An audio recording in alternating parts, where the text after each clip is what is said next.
Melissa langsung berkata, "Baiklah, Tuan, saya akan mengatur masalah ini. Saya akan melaporkan kepada Anda sesegera mungkin jika ada kemajuan."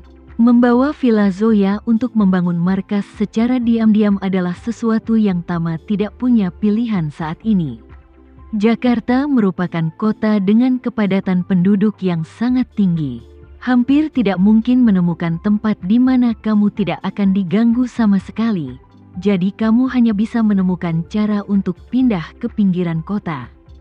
Faktanya, Tama juga sudah memikirkan apa akan membeli pulau pribadi untuk renovasi menyeluruh. Namun di Indonesia, tidak mungkin membeli sebuah pulau dan merenovasi sepenuhnya secara bebas. Jika kamu ingin membeli pulau dengan hak milik permanen, pada dasarnya kamu hanya bisa memilih benua Amerika, Eropa, dan Karibia melalui jalur formal.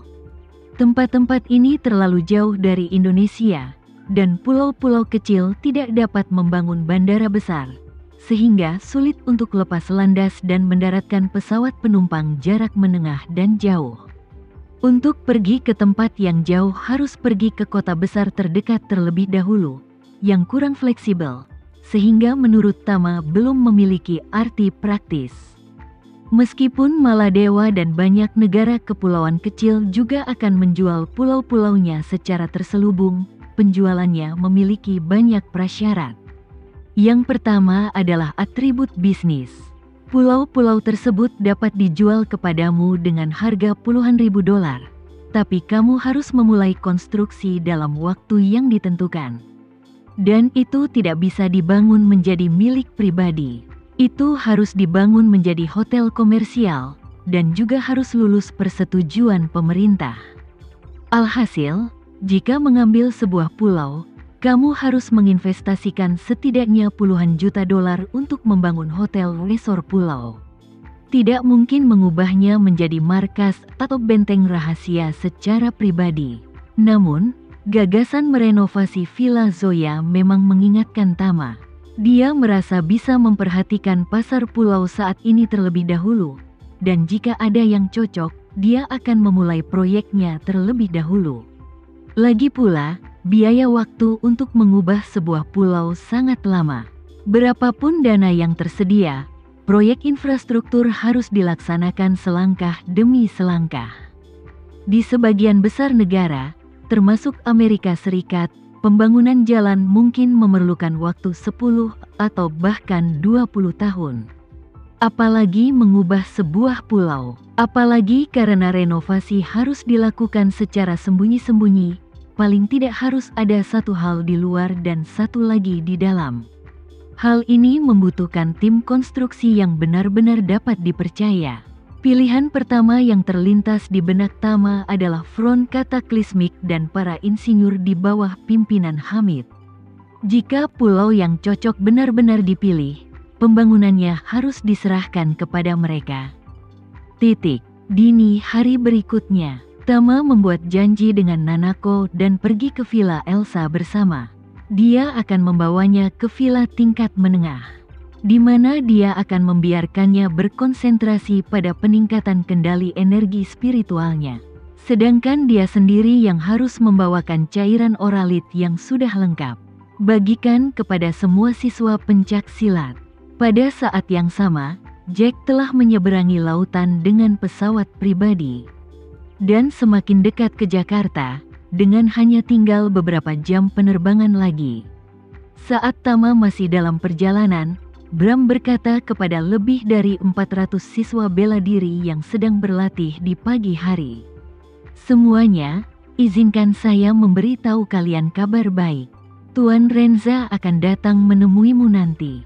Menurut Tuan Renza, dia telah menyiapkan hadiah dan akan memberikannya kepadamu secara pribadi nanti." Setelah mendengar ini, semua siswa seni bela diri sangat bersemangat. Anita, Raya, anggota keluarga Hermawan, dan anggota Front Katasilsmik semuanya tahu bahwa Tama memiliki obat bagus yang dapat meningkatkan budidaya para pejuang. Meskipun Rebecca, yang datang dari jauh, kurang memahami hal ini. Sejak dia datang ke sini, dia selalu memikirkan Tama di dalam hatinya. Dan entah kenapa dia selalu menantikan untuk bertemu dengannya.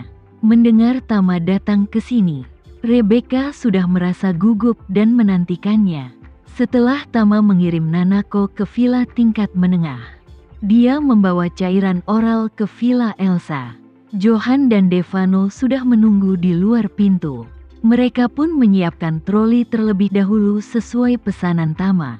Melihat Devano, Tama tersenyum dan bertanya kepadanya, "Kapan kamu tiba?" Devano menjawab, "Kembali ke Tuan Muda, saya bergegas kembali pagi ini." Tama mengangguk ringan dan berkata, "Kebetulan hari ini ada pesta makan malam di siang hari. Saat aku menyelesaikan pekerjaanku di sini, kamu dan Johan akan bergabung denganku." Johan sudah tahu bahwa orang kedua di keluarga Rothschild akan dihibur di Classic Mansion pada siang hari ini. Tapi Devano belum menyadarinya. Mendengar bahwa Tama ingin dia menghadiri makan malam bersamanya, dia segera berkata tanpa bertanya apapun, "Oke, Tuan Muda." Tama bertanya lagi kepada Johan, "Apa semua orang sudah berkumpul?" Johan buru-buru berkata, "Semuanya ada di sana, Tuan. Mereka menunggumu di aula seni bela diri." "Oke." Tama mengangguk dan berkata, "Cepat pergi ke sana." Johan dengan cepat berinisiatif mendorong gerobak berisi cairan oral, dan bersama Devano mengikuti Tama ke aula seni bela diri. Pada saat ini, di aula pencaksilat, ratusan siswa pencaksilat yang mengenakan seragam latihan sedang duduk bersila dan menunggu. Semua orang duduk secara horizontal dan vertikal, rapi, sedangkan Bram duduk bersila di platform pengajaran sendirian. Saat Devano membuka pintu, semua orang melihat ke samping dan melihat Tama masuk. Semua orang langsung berdiri serempak, berdiri tegak, dan memperhatikan Tama. Di antaranya, cara Rebecca memandang Tama penuh kejutan dan kegembiraan yang tidak bisa disembunyikan. Bram berjalan beberapa langkah menuju Tama, mendatanginya, dan berkata dengan hormat, "Tuan Renza, para murid sedang menunggu Anda, tolong ucapkan beberapa patah kata kepada semuanya." Tama mengangguk dan berjalan ke platform pengajaran dan berkata dengan suara keras, "Semuanya, jalan menuju seni bela diri masih panjang. Motivasi mendasar saya untuk mendirikan basis pelatihan seni bela diri ini dan mengundang Master Bram ke sini untuk mengajari Anda adalah itu. Saya berharap melalui upaya ini, sampai batas tertentu, saya dapat mempercepat kemajuan kalian dalam seni bela diri. Saya ingin tahu bagaimana sebenarnya perasaan kalian tentang tempat ini setelah mengalaminya secara pribadi selama jangka waktu tertentu. Apa tempat ini bermanfaat untuk budidaya kalian?" Penonton serempak menjawab, "Ya." Seseorang di antara mereka berkata dengan lantang, "Bukan hanya ya, tapi manfaatnya sangat besar." "Ya, peningkatannya sungguh besar. Pemahaman pribadi saya tentang seni bela diri juga tiba-tiba menjadi tercerahkan." Rebecca di antara orang-orang itu juga mengumpulkan keberanian dan berkata dengan lantang, "Setelah datang ke sini, latihan bisa dikatakan hasilnya 2 kali lipat dengan setengah usaha."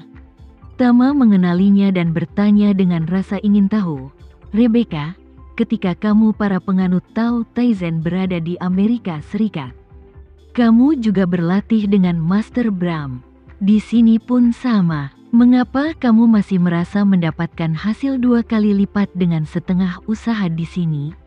Rebecca tidak menyangka Tama akan menanyakan pertanyaannya, dan berkata dengan gugup, "Tuan Renza, semua yang saya katakan adalah benar. Dan itu bukan retorika. Ada 3 alasan utama mengapa saya merasa kita bisa mendapatkan hasil 2 kali lipat dengan setengah usaha." Setelah itu, dia berhenti sejenak, mengumpulkan pikirannya lalu melanjutkan. "Alasan pertama adalah ketika Taizen Tao berada di Amerika Serikat, guru tidak seserius dan bertanggung jawab seperti sekarang. Saat itu, guru lebih fokus pada kehidupan pribadinya. Dalam hal kultivasi, dia jarang memberikan pelajaran kepada murid-muridnya. Kebanyakan memberi kami metode mental dan membiarkan para murid memahami dan berlatih sendiri. Kadang-kadang, dia memberikan beberapa nasihat dan tip kepada murid langsung. Sekarang sang guru mengajar dan mengawasi setiap hari. Kami berlatih dan selalu memperhatikan kemajuan latihan kami. Jadi efisiensinya secara alami jauh lebih tinggi.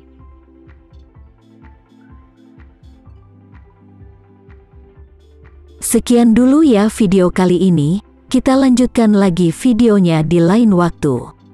Oh iya, bagaimana menurut kalian? Semoga bisa sedikit menghibur kalian semua. Untuk teman-teman yang baru nonton, jangan lupa subscribe ya, hehehe. Dan kalau teman-teman ada yang ingin gabung langganan, bisa langsung gabung saja untuk dapat fitur yang menarik dan sedikit membantu Mimin. Terima kasih banyak sudah menonton, sampai jumpa lagi, bye.